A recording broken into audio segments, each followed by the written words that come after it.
दोस्तों स्वागत है आप सभी का सुनील बौद्ध ऑफिशियल चैनल पर। दोस्तों आज हम बात करेंगे चमार जाति के बारे में और इसकी पूरी जानकारी आपको इस वीडियो पर मिलेगी, जो आपको कहीं पर भी नहीं मिलेगी, यहाँ तक कि गूगल पर भी नहीं मिलेगी। बने रहें वीडियो पर। दोस्तों जब हमने रिसर्च किया और कई सारी बुकें पढ़ी तब हमको यह पता चला कि चमार जाति को पहले चमर वंशी कहा जाता था, चमार नहीं कहा जाता था उस समय। और दोस्तों जो चंवर वंशी है इसको कुछ सालों पहले यानी कि 100-150 साल पहले यह एक क्षत्रिय जाति की पहचान से जाना जाता था, लेकिन मुगलों ने जोर जबरदस्ती इन्हें चमर वंशी या सूर्यवंशी क्षत्रियों को चमार नाम का दर्जा दे दिया था। उस समय इनको चंवर वंशी या सूर्यवंशी कहा जाता था।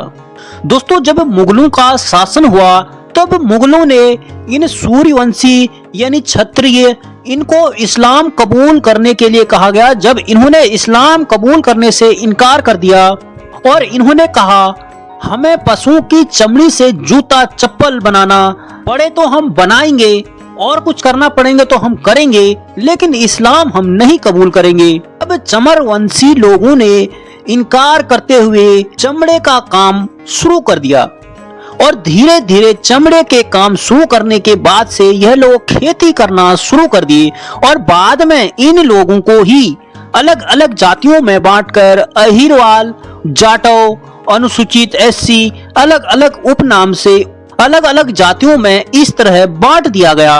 और जितनी भी यह अहिरवाल, जाटव, एससी, एसटी, चमार, महार यह सब जो हैं इसी की उपजाति हैं। दोस्तों इसके बारे में डॉक्टर अंबेडकर टाइम्स में रिसर्च के साथ यह छापा गया था कि चमार महापंडित सूर्यवंशी में इंडिया दिल्ली में अंग्रेजी में एक रिपोर्ट छापी थी, जिसमें कहा जाता है कि उन्हें चमार जाति से संबोधित करते हैं। असल में वह सभी क्षत्रिय थे, मुगलों द्वारा उन्हें जबरदस्ती चमार बनाया गया। दोस्तों उसके बाद चमार जाति के सभी लोग चमड़े से संबंधित व्यवसाय करने लगे, परंतु इसके विपरीत उस समय तक चमार कोई जाति थी ही नहीं, बल्कि उस समय दोस्तों राजशाही चंवर वंश था और एक समय तक भारत समेत मध्य एशिया तक इसका शासन था। इसका शासन दोस्तों सिंधु नदी के दोनों तरफ था, इस तरफ भी और उस तरफ भी। इतिहास से पता चलता है कि कभी राजशाही चंवर वंश भारत से ईरान और मध्य एशिया दोनों देशों को मीठे पानी की सप्लाई करता था। गणित, विज्ञान, भौतिक निर्माण ने पूरी दुनिया में इसका लोहा माना जाता था। जाति के लोग शिक्षा, धर्म, विज्ञान और चिकित्सा शास्त्र में निपुण पाए गए हैं, लेकिन आज अधिकांश चमर वंश के चमार जाति के लोग कृषक, मजदूर आदि कामों में लगे हुए हैं। दोस्तों आजादी से पहले चमार रेजिमेंट का गठन करवाया था। चमार रेजिमेंट का गठन 1 मार्च 1943 को हुआ था और चमार रेजिमेंट में काफी मजबूत बटालियन मानी जाती थी उस समय। दोस्तों चमार रेजिमेंट गठन के बाद इसको कुछ समय बाद खत्म कर दिया गया। इसके पीछे एक बहुत बड़ी घटना देखने को मिलती है, जहां पर आजाद हिंद फौज के मुकाबले चमार रेजिमेंट अंग्रेजों ने सिंगापुर भेजा था। उस समय चमार रेजिमेंट के कैप्टन थे मोहनलाल कुरेल, जिन्होंने यह देखा कि चमार रेजिमेंट के सैनिकों ने हाथों अंग्रेज हमारे अपने ही देशवासियों को मरवा रहे हैं। फिर क्या था, उन्होंने इसको शामिल कर लिया और अंग्रेजों से भिड़ जाने का निर्णय किया। तब उन्होंने अंग्रेजों से लड़ते हुए सैकड़ों भारतीय सैनिकों की जान बचाई थी और चमार रेजिमेंट भंग कर दी गई, जिसके बाद कैप्टन मोहनलाल कुरेल को बंद कर दिया गया। आजाद होने के बाद उन सब को रिहा भी किया गया। दोस्तों अब आपको यह पता चला होगा कि चमार जाति का इतिहास न सिर्फ प्राचीन भारत में बल्कि आधुनिक भारत में भी कितना गौरवशाली रहा है। दोस्तों बता दूं कि लोग आज नहीं चाहते हैं चमार जाति को लेकर इतिहास के पन्नों को पलटा जाए, लेकिन दोस्तों एक व्यक्ति जिसका नाम था सिकंदर लोधी 1479 से 1517 तक रहा। सबसे खास बात यह है कि इसके शासन काल से पहले पूरे भारत इतिहास में चमार नाम का उल्लेख कहीं पर भी नहीं मिलता है। जिन्हें आज के लोग चमार जाति से संबोधित करते हैं। दरअसल दोस्तों, उस समय तक इन सब को चमर वंश वीर क्षत्रिय कहा जाता था। इनको वीरों की सूची में गिना जाता था। जब इस देश को गुलाम बनाया गया तब सिकंदर लोदी ने चमर वंश को चमार घोषित कर दिया और इस चमार को रखने की मंशा उनकी चमार जाति को बेइज्जत करना था। दोस्तों, कर्नल जेम्स वाट ने अपनी पुस्तक द हिस्ट्री ऑफ राजस्थान में चमर वंश के बारे में विस्तार से लिखा। इसके अलावा प्रख्यात लेखक डॉक्टर विजय सोनकर शाह ने इस पर गहन शोध किया। इसके बाद उन्होंने एक पुस्तक में इस शोध को प्रकाशित किया जिसका नाम था हिंदू चमर, हमारी जाति एक स्वर्णिम गौरवशाली राजवंशी इतिहास है। दोस्तों, अध्ययन के बाद पता चला कि चमर वंश उल्लेख महाभारत के अनुशासन पर्व में भी मिलता है।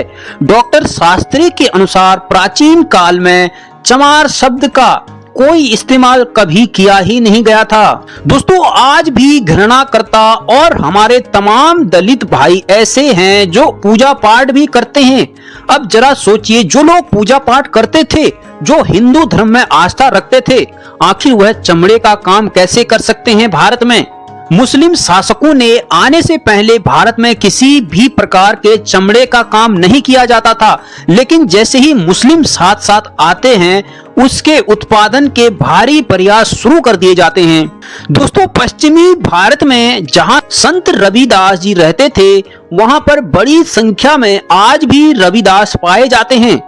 आज भी राजस्थान में अगर आप चमार जाति के व्यवहार को देखते हैं तो वह बिल्कुल राजपूतों जैसा ही पहनावा और व्यवहार रखते हैं और ज्यादातर लोग मूंछ हैं और पगड़ी रखते हैं। संत रविदास जी इतनी प्रसिद्धि बढ़ने लगी थी, इस्लामिक शासन घबरा गया सिकंदर लोदी ने। तब उस समय दोस्तों सिकंदर लोदी जानता था यदि रविदास लोग इस्लाम स्वीकार कर लेते हैं तो भारत में बहुत बड़ी संख्या में इस्लाम धर्म स्थापित हो जाएगा।